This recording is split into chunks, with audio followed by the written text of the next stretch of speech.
ইসমাইলের জবাই দেওয়া লাগবে। পাগলের মতো হয়ে গেল ইব্রাহিম।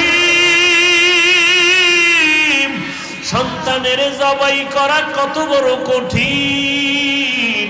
ইব্রাহিম নবী একটা সেকেন্ডের জন্য সহ্য করতে পারেন না। আল্লাহর পরীক্ষা, ধৈর্যের পরিচয় দিয়ে এবার রওয়ানা। ইব্রাহিম নবী এবার বাইতুল্লাহর মরুভূমি এলাকায় রওয়ানা। এবার ইসমাইলের কুরবানি দেওয়ার জন্য হাতের মধ্যে একটা রশিয়ার ছুরি নিয়ে রওনা হয়ে গেলেন।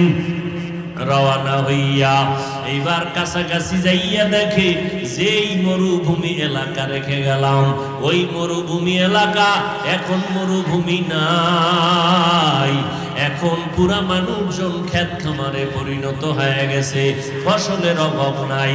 ইব্রাহিম নবী দেখে অনেক মানুষ, যেই এলাকায় কোনো মানুষ নাই পুরা এখন মানুষে ভরপুর, বাড়ি গাড়ির অভাব নাই।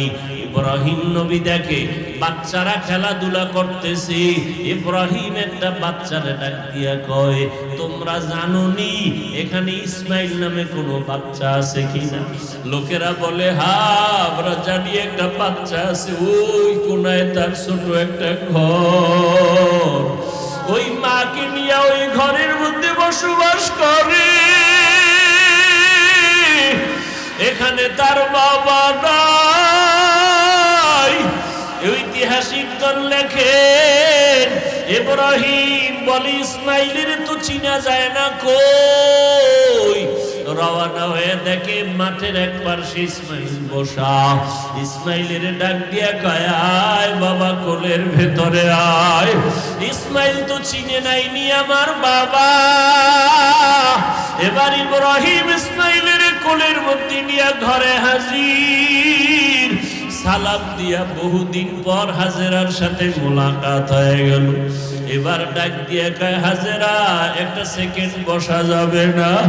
ইসমাইলের সাজাইয়া দাও, মালিকের দাওয়াতে যাব, বেড়ানোর সময় নাই। ইসমাইলের সুন্দরভাবে সাজাইয়া দাও। মা হাজেরা মনে করছেন দুনিয়ার কোন বাদশা দাওয়াত দিছেন, এই জন্য মনে খুশি। বাবা বহুদিন পরে আসছে, সন্তানের নিয়ে দাওয়াতে যাবে। মা হাজেরা বুঝতে পারেন নাই যে বাবা জবাই করতে নিয়ে যাবেন।